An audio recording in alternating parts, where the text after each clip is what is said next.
This is the first time the team and I have come to South Carolina looking for Bigfoots. But I was here 8 years ago on an expedition, and we encountered some bold ones. But I always wondered if that encounter was just an anomaly, because there's not many reports that come out of South Carolina. Or perhaps this state is really a hidden hotspot. Well, there's certainly more than enough woods here for them. I mean, South Carolina has more woods than both West Virginia and Oklahoma. That's why I'm thankful we got a hold of this video of a snow trackway. And that trackway happened almost 3 years ago to the day.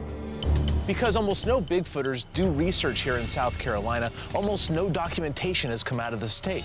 However, there is an interesting video that came to our attention obtained by a man named Robert Grimm.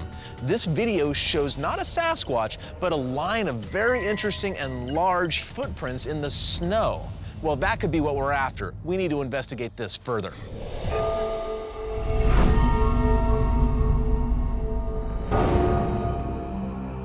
So this is where I was 8 years ago, the first South Carolina BFRO expedition.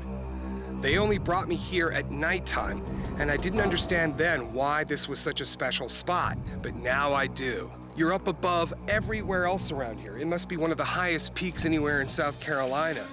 But what I'm gonna do tonight is I'm gonna make howls from up here and see if anything answers.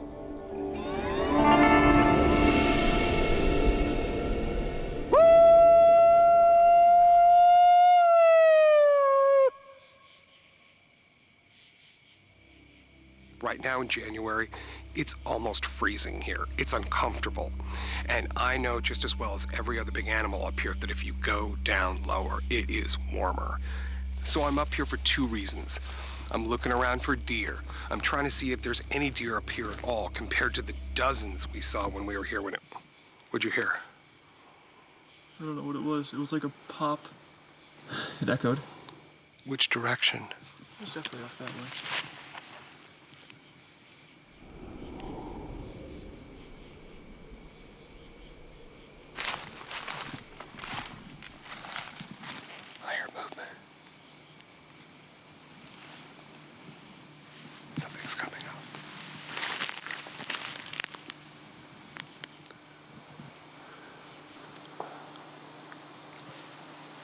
Oh boy. Oh boy. I think that was a wood knock. So I'm gonna hunker down and wait for it. That was a knock.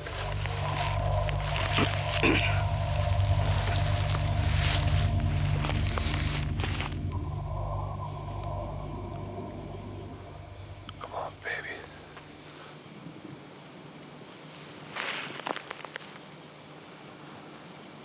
Show me some fur.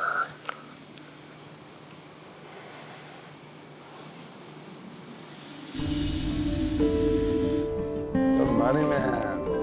Oh, it's so nice to be out of that freezing air. At one point, I heard what I thought may be a knock, but I'll tell you, it was very different than it was 8 years ago. They were really active in these 2 meadows up on top. One of the things we did while you were up in the mountains is that we spoke to an ecologist, and he told us that there are 2 local bear populations in South Carolina, one right here and one right here, right where the Bigfoots are found. Oh, thank God you found that, because the whole time I was up there freezing, I'm thinking, I hope they find some area that, you know, is gonna be a place where they could be around all the time.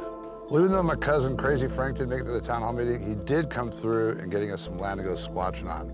And bonus, the guy has some electric golf carts we could use to get around the property. And since they're electric, we can get around without making almost any noise at all. Great. This property is located right between the Edisto River and the Ashley River, and it's also just south of all these sightings that we got at Town Hall, and there are at least 3 more in the database around this general area. So now we have a vehicle to get us through this swamp. We got a plan and we got our spot. And the sun is going down, so let's get there.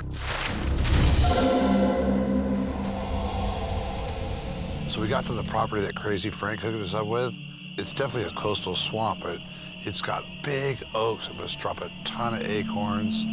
It's got some meadow areas. It's got big power lines running through it. It's got everything we're looking for. This is squatching. This is it. deluxe squatching. I've heard that South Carolina has great golf courses, but I doubt the locals ever imagined those golf carts would be used to sneak up on Sasquatches at night. But for us, that's just par for the course. Whoa, stop. I heard that too. It's like a thud. That was loud.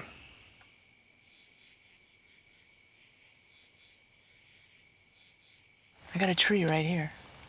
Okay, Matt, I'm doing a wood knock in 10. Go for it. Perfect.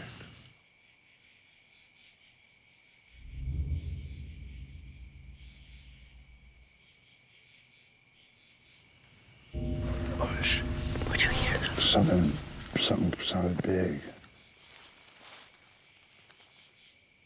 That was a bird. That definitely was a bird flying off, so shh. Yeah, that's not a bird walking through the water.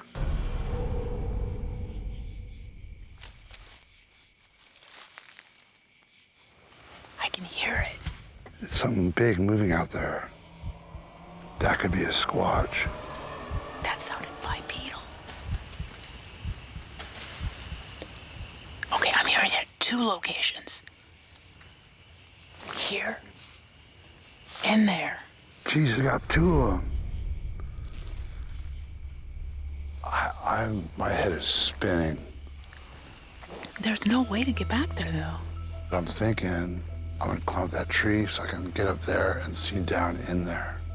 I'm just gonna say this out loud. I'm not sure this is a good idea. It's a great idea.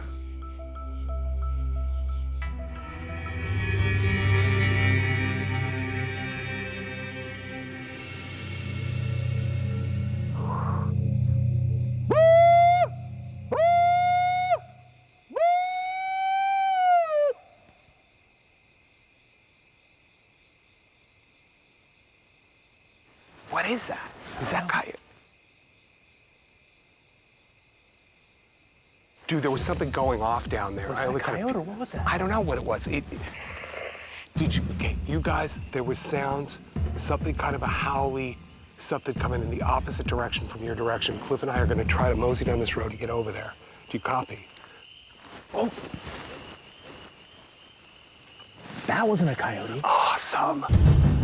I've heard that before. I know exactly what that is. That's a Sasquatch call, and they describe it like a bell tone call. But I gotta admit, I've never heard one that long in duration before.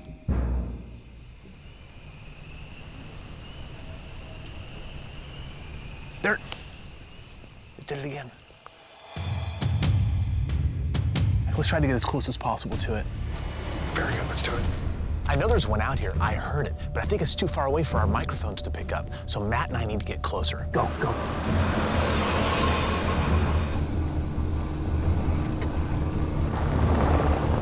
I wonder if they just went. Maybe all the power lines go that way. Yeah. It's totally what it is. As soon as I see the power line cut, it all becomes perfectly clear. The thing is moving along this power line cut. We should have come here in the first place. Maybe we could have headed off faster.